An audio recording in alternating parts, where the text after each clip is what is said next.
Imagine yourself lost in a place the map forgot. A place where silence is not just the absence of sound, but a harbinger of something dark approaching. Today, we will uncover a crossing on the edges of the unexplored, a path where fear and mystery walk hand in hand. Prepare to follow steps that resonate deeper than mere echoes in the darkness. Steps that challenge sanity and question reality. Are you ready to discover what lurks in places where the human gaze rarely dares to penetrate? Join us on the fine line between courage and chaos, and see if you can face the unknown.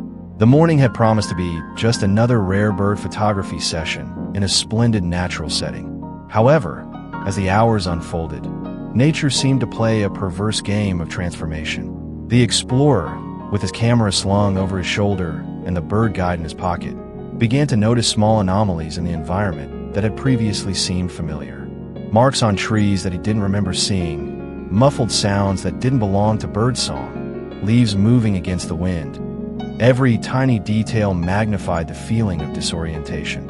Paths, once clearly demarcated, now intertwined and forked in ways that defied logic. The compass turned erratically, useless in the explorer's trembling hands. As the hours passed, the sun seemed to recede, as if it too was trying to escape the strangeness that was infiltrating the forest. The shadows lengthened and twisted, forming almost human figures that danced at the edges of his vision. Every glance over your shoulder was an invitation to see something that escaped you at the last moment. The stillness of the forest, once a calming refuge, now carried an oppressive weight. The silence was broken only by the sound of dry footsteps over fallen foliage. Footsteps that were occasionally not his own. A growing anxiety was beginning to take over, the skin crawling not only from the cold, but from the growing feeling of being watched, followed, perhaps hunted. The explorer felt that every tree, every stone hid whispered secrets that were not meant to be heard by human ears. As afternoon gave way to twilight, the explorer found himself in a patch of forest that seemed completely devoid of life. No birds sang, no insects buzzed. Even the wind seemed to avoid this area. A feeling of dread settled in, intuition screaming that something deeply wrong permeated that place. And that's when the tracks appeared. There was not supposed to be a railway line in that part of the park, at least not one that was mapped or known to local authorities. The cold, rusty iron contrasted with the vibrant green, a metallic scar that cut through the earth. The trails led to an even greater density of trees, where daylight struggled to penetrate. The explorer, driven by a mixture of fear and fascination, decided to follow the railway line, each step a challenge to logic and sanity, delving deeper into the dark heart of the forest.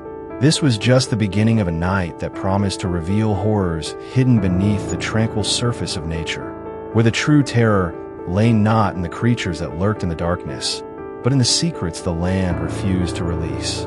As Spencer Reed followed the rusty tracks, the feeling of being watched grew insidiously. There was no going back. Each step forward plunged him deeper into uncharted territories and unknown dangers.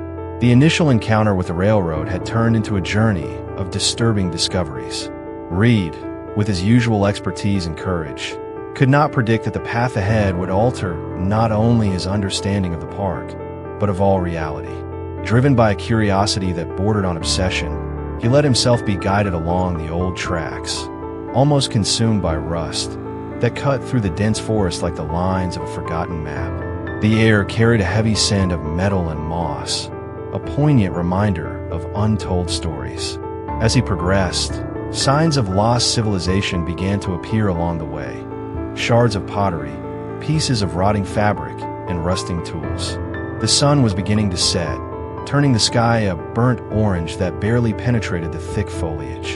The elongated shadows writhed, forming almost human figures dancing in the periphery of Reed's vision. The darkness brought with it strange sounds, not the usual calls of native fauna, but metallic shuffling, whispers that seemed to follow their rhythm. The tracks eventually led him to an old train yard, where derailed, time-eaten train cars lay like the bones of a gigantic creature that had met its end there. The setting was a testament to the inevitability of oblivion, macabre and fascinating. Exploring the courtyard, Reed felt his heart beating frantically. Each open compartment was like a page in a damned book, revealing more than he wanted to know. And it was then, amid the echo of his own footsteps, that he heard a clear voice coming from inside one of the darker carriages. "You shouldn't be here." Night had completely fallen, and with it, the veil between the real and the unimaginable seemed to have thinned. Reed was alone, but it was undeniable that something, or someone, shared that forgotten space with him. The terror lay not only in the creatures that lurked in the darkness, but in the secrets that the land refused to release. Distracted by the whisper of an unfamiliar voice, Spencer Reed turned away from the rusty tracks, guided by a growing restlessness that pulled him deeper into the heart of darkness. The dim light of his flashlight revealed little ahead, but it was enough for him to notice a subtle change in the terrain beneath his feet. The damp leaves gave way to disturbed, darker earth, strewn with stones and fragments of rotten wood. As he cautiously advanced, Reed discovered the true nature of this disturbed soil. Small mounds of earth formed a jagged line, each marked precariously with makeshift crosses made from tied branches or pieces of rusted iron. It was a clandestine cemetery, hidden in the solitude of the forest, a final resting place for souls who might never have received a proper goodbye. The air was thick with the sweet, foul smell of decay, mixed with moss and damp earth. Reed felt a rush of sadness and horror as he realized that each grave seemed to have been hastily made, each grave a muted narrative of despair and abandonment. The names, if they were ever known, had been blown away by the wind, leaving only silence to tell their stories. Driven by an impulse he himself did not understand, Reed began to explore the perimeter of the cemetery. His hands, shaking slightly, touched the fragile symbols that marked the graves. In one of them, he found a small metal plate corroded by time, with almost erased inscriptions. With effort, he managed to decipher the blurred inscription, "Here lies a repentant sinner." The sound of something moving nearby made him quickly raise his head. A figure ran between two distant trees, so fast that it almost seemed part of the mist that was beginning to form with the arrival of night. Reed followed with his eyes, his heart beating at an alarming rate. Was it real, or just a creation of his mind, fueled by fear and the supernatural atmosphere of the place?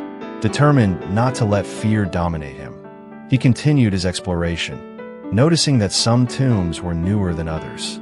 Small objects were left on some of them: a child's toy, a leather-bound book, an old photograph faded by time.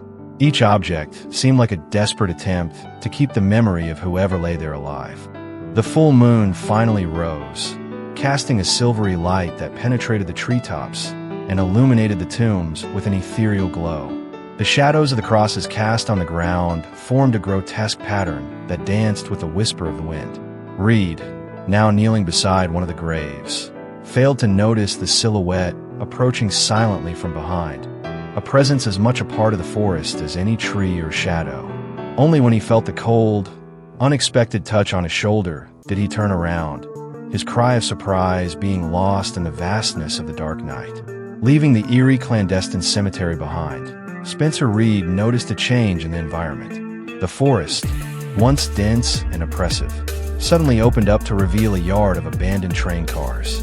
Scattered at random, these time-eroded iron monoliths seemed mute witnesses to a long-forgotten era. Walking among them, Reed observed the signs of time, the rust that ate the metal, the shattered windows, and the worn doors that swayed in the wind. Nature tried to claim its space, with vines that intertwined around the axles and wheels, practically welding the wagons to the ground. This graveyard of machines created an atmosphere not of terror, but of profound melancholy and mystery.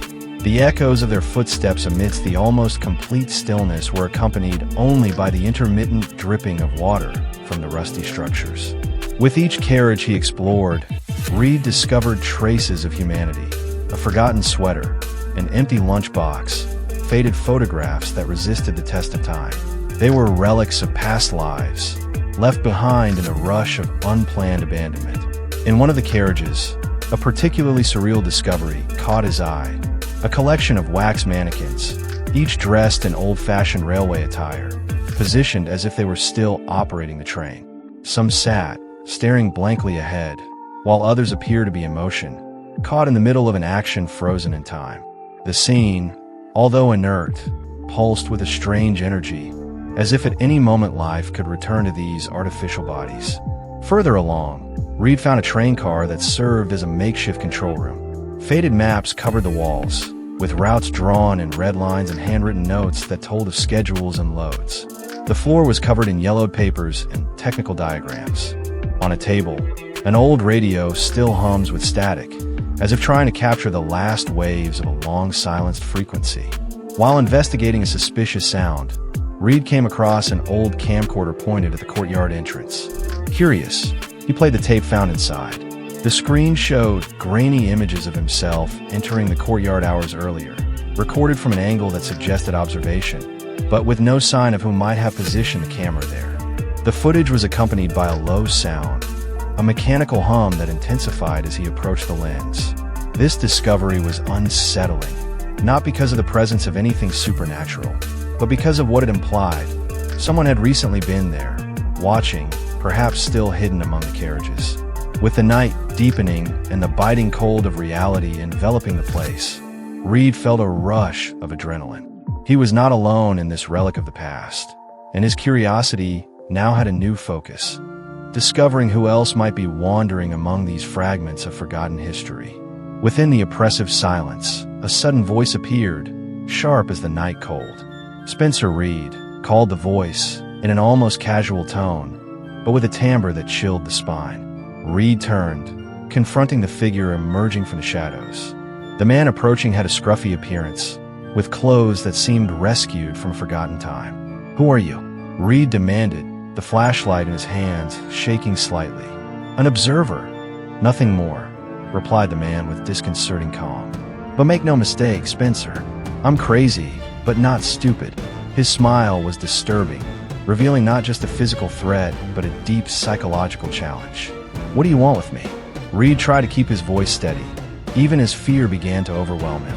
"Show him the truths hidden in this place," the man said, stepping forward. "Truth is like madness. It is often difficult to discern, and even more challenging to escape." The dialogue between them continued, each of the man's words loaded with double meaning, drawing a verbal maze that Reed struggled to navigate. The figure knew things about Reed that he had not revealed, hints of secrets that Reed kept only to himself, making the encounter not only a threat to his safety, but to his sanity. The man began to slowly walk around Reed, like a predator studying its prey, each step meticulously calculated to maximize Reed's discomfort. "You came here looking for answers, Spencer," he continued, his voice low and steady. "But are you prepared for the questions these answers may bring?" The words echoed in Reed's head, mixing with the night sounds of the forest, each shadow seeming to take on a life of its own. The fear began to turn into terror, the feeling that this encounter could not only change his perception of this place, but also of himself. "Why are you doing this to me?" Reed finally asked, voice shaking despite his efforts. "Because someone needs to testify," the man replied, stopping abruptly. "And because you, Spencer Reed, seem to me best able to understand the complexity of this place. You see beyond appearances. You look into the guts." The revelation was chilling, and Reed felt a wave of nausea as he realized the seriousness of the man's intentions. He was being involved in a game that had unknown and dangerous rules. The feeling of being watched intensified, and Reed realized that he might never leave this place, at least not as the same man who entered. The man took another step forward, his face now illuminated by the light of Reed's flashlight, revealing a smile that contained both madness and lucidity. "Now, follow me," he said, turning and disappearing back into the shadows, leaving Reed with the choice of following or trying to escape, not just from him, but from the truths that threatened to devour his soul. Narrowly escaping the psychological clutches of his surreal encounter, Spencer Reed quickly walked away from the scene of the confrontation. As he ran back to his car, the echo of the man's words followed him through the darkness. "Truth is like madness." Each step away from those shadows felt simultaneously like an escape and a deeper entry into a new mystery. Arriving at his car, Reed felt physically free from that forest and its strange inhabitant, but the words exchanged and the penetrating looks remained with him. As he drove back to civilization, the trees passing in a blur at the side of the road seemed to whisper and murmur, as if laughing at his would-be escape. Arriving home, the weight of what he had experienced began to settle like a dense fog in his mind. Reed knew that even though he had physically left the wagon yard, something from that night had clung to him, a shadow that now followed him through the halls of his own home. He spent sleepless nights reliving the encounter, the man's words swirling in his head. You look beyond appearances, you look at the insides. Over time, the need to understand and perhaps confront that man again led him to a decision.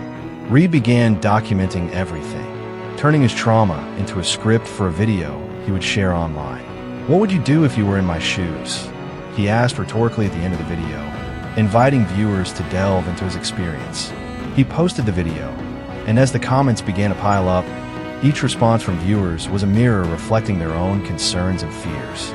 Answer these questions from Reed in the comments without fear and tell us, what would you do?